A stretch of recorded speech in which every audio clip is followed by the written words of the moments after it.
I made a video the other day, maybe 2 days ago from the time you get this. I don't know. I'll put an up next box at the end of this video to that video. And I was explaining my theories about how to make videos or what videos I should make in January. One of the things I decided for this January is to go ahead and educate the best I can with what I know, I should say.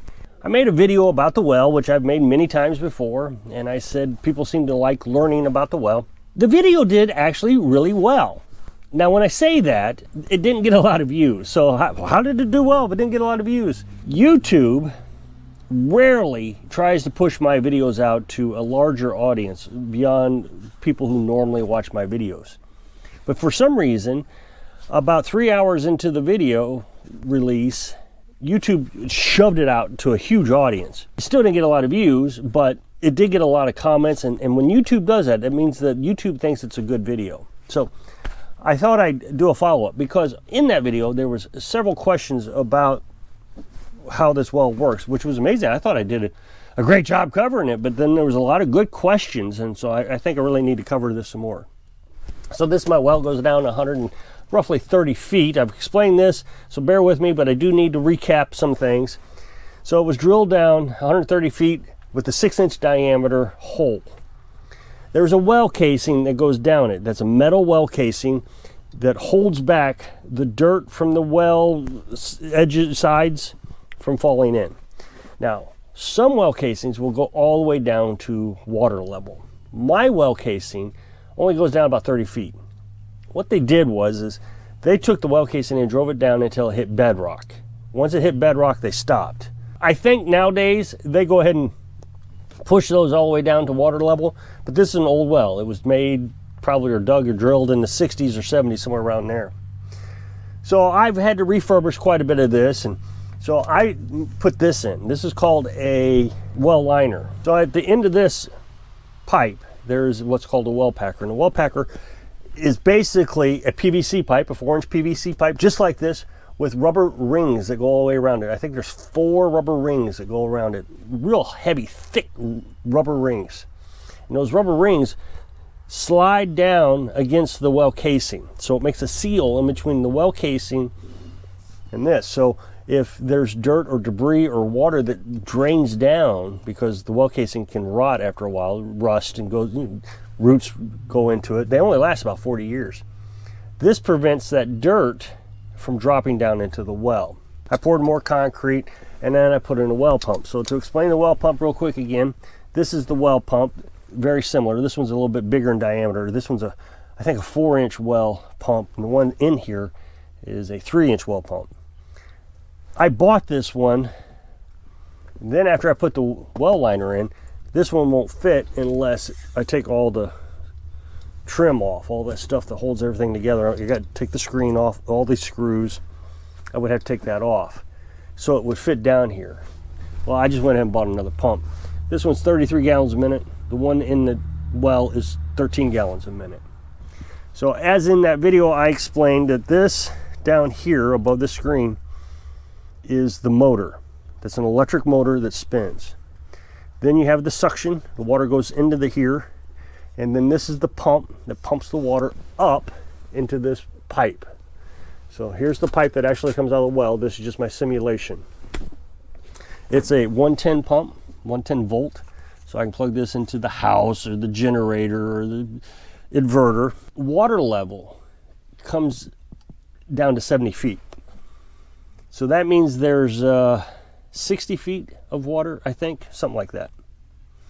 Water column. Now you can Google how many gallons of water that is. So what you do is you drop the pump, this thing, down, and I have rope, or you can, of course it's hanging off the pipe and the cord, but I use the rope. I try to put all the weight on the rope.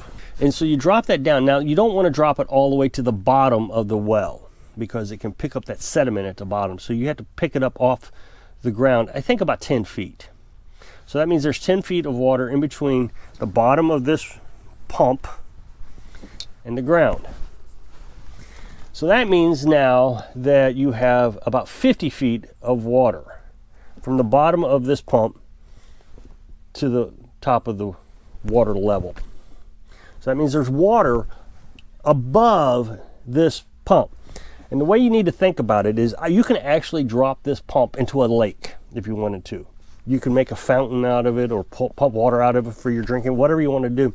You could drop this down. But of course you don't want to drop it all the way to the bottom of the lake because it's pick up that dirt. You would have to find a way to hold it up in the water. So you'd have water above it and water below it. And it's just hanging there, just floating around in water. So that's exactly what this is. You got to think about bedrock. Bedrock is basically a riverbed. It's like really tight packed gravel with water running through it. One of the questions I was given was, how do I know how deep my well is and what the water level is? Okay, so when we got here, the first day we looked at the place, we hadn't bought it yet, we were just looking at it. I had a coffee cup, a ceramic, whatever you want to call it, coffee cup, you know, something you buy at Dollar General. And so what I did was I tied it up in a fashion where I could lower that cup down with yarn. That's all I had was some yarn. And I lowered that cup down until there was no more weight of the cup on the yarn. So it was floating on the water. And so I marked the yarn. I forget how I marked it, but maybe with tape. So I marked the yarn, I pulled it back up, and then I was able to measure where the water level was. That was at 70 feet. So 70 feet down, roughly, there is water.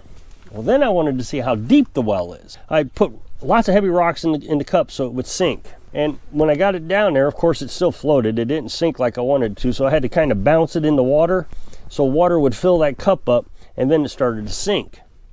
Well, now, when it reached the bottom of the well, I taped it again. I was able to determine that there was about 60 feet of water column. Again, you can Google that, and it'll tell you how many gallons of water. Then the second question this lady asked was, and I think her name's Sheila, she asked is, how do I know what the recovery rate of the well is? Well, that's a little bit more tricky. It took a lot of time for me to figure out.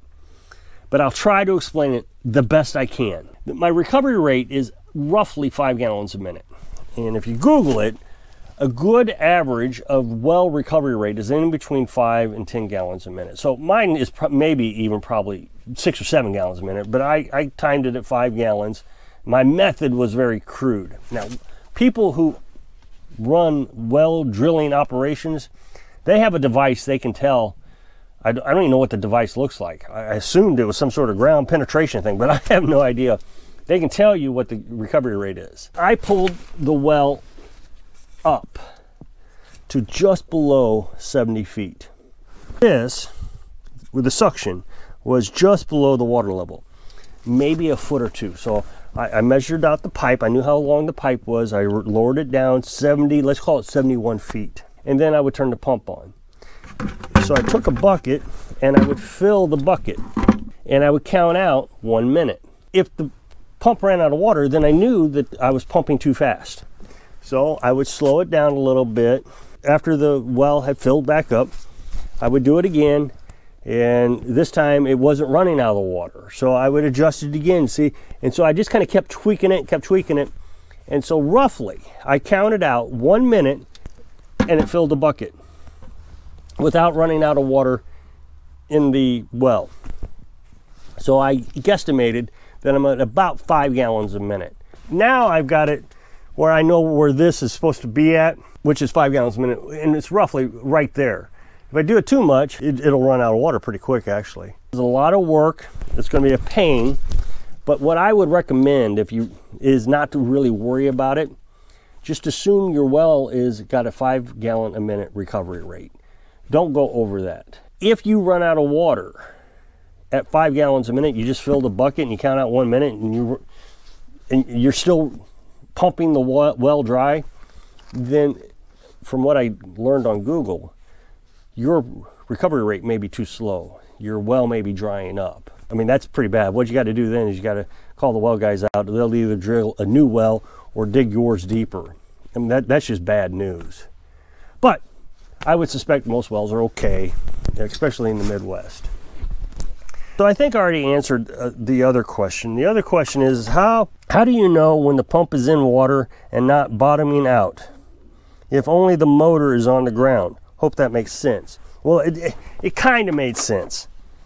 I know it's in the water because I know my water depth, which I think I just explained. I know it's in the water. You do not want to put it on the bottom. You don't want it to sit on the bottom. As a matter of fact, one of the things I have a problem with is my rope keeps stretching. And it took me nearly 2 years to figure out that the stretch is about 4 inches. This would start to fall back down and I would get it too close to the ground. So I think I've tried to keep it above 10 feet above the ground is what I try to do. And it appears that when it gets down to about 9 feet, where there's 9, I start to pick up sediment from the bottom. I do want to mention that I've had a huge problem keeping this well clean. Groundwater has been a nightmare for me since I've moved here until about, well, I guess last spring. I figured it out. I figured out what was going on. And I just learned maybe 2 weeks ago that groundwater getting into wells is not a problem specific to me. I thought this was because I had an old well. All wells have a problem when there's heavy rains or flooding, just different reasons. But I think I've pretty much eliminated my problem, other than when the pump fell down. That was a problem for me. But once I got that resolved, this hasn't moved since I figured it out. What I had been trying to do, I built this shed here.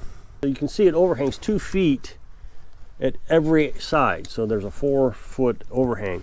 The box itself is 4 foot. So I was hoping that would keep the water away from it. And then I had this concrete pad. I had to add 6 inches of concrete because the old concrete pad was pretty much gone. It completely chewed up, just disintegrated over time, I guess from freezing and different things. And the original well house was concrete blocks, and the concrete blocks had been all smashed down. I assume a tree limb had fallen on it. So that gave way to freezing, breaking up the concrete. Now, I put a French drain in it, and the French drain, or around it I should, a French drain has PVC pipe that has holes drilled in it. And so you have a ditch, you dig a ditch, you put the PVC pipe down in it, and then you put gravel over the PVC pipe. The gravel lets water to go down into the PVC pipe and drain away. But it wasn't working for me. The way I know I have a problem is when this right here gets wet. When that gets wet, then I'm in trouble. But you can see it's not wet at all. What I did to resolve my problem was I dug a ditch right here. I know it's not good looking. There's nothing great about it, but it keeps water out of the well. I think what I'm going to end up doing is just digging all that out and making it into a driveway, with this side being much higher. You can see how I've stacked up the dirt. And that way it's all level. That way it doesn't even look like a ditch, even though it would be a ditch. So somebody asked about the well casing. In that video, I told you that at the 70-foot mark, right above the water level area, I drilled a hole in the pipe. The thing is I had to cover that hole with a piece of plastic, because if I didn't, water would spray out of it and hit the bedrock.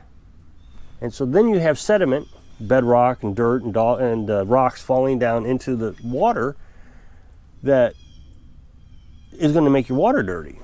So I put a piece of plastic over the pipe, taped it, that way the water just dribbles down the pipe. So somebody asked me, don't you have a well casing? I do have a well casing, but like I said earlier, the well casing only goes down about, I think, 30 feet. Since I'm down at 70 feet right above the water level, there's a good possibility that spraying of that water would cause bedrock and dirt to fall down into it. Now, the reason I drilled that hole, as I've said many times in videos in the past, is so this doesn't freeze. If I turn this on, it will take, I don't know, 20 seconds or so for water to come out of it, because there's no water in the pipe. It's got to refill every time. And then as soon as I shut it off, you'll hear it suck back down, because that water is falling back down through that little hole. That way it can never freeze. Now, I did hear somebody say, well, I wouldn't want to wait that 20 seconds. If I want water, I want to be able to get water. I understand that in a regular setup, in a system where you have a pressure tank, and the pressure tank is actually feeding your house, not the well pump, I can understand you can't do that. You have to be able to keep that pressure tank full. So if your pumping water up this hose every time to fill that pressure tank, you're going to have air in your lines, and it'd be a mess. You know, in that case, you're going to have to be able to figure out how to bury your well. Modern day wells are buried. They're always subsurface. Everything's underneath it. Back in the old days, this is how they did it. Well, with me being off grid, this setup made the most sense to me. The pressure tank doesn't make sense to me. Turn on the pump, fill the IBC tank. The IBC tank is ran with an RV pump. That way I don't even have to worry about a pressure tank. Of course I got to worry about an RV pump, but the idea of it is very similar. But I needed to be able to keep this from freezing. This is my primary water source. It can't freeze. I just can't have it freezing. So I make sure there's no water in it. Now, so if you'll click this up next box, it'll take you to that video where I was talking about all this. So if I can inspire you to ask questions so you can live your dreams. Thanks for watching.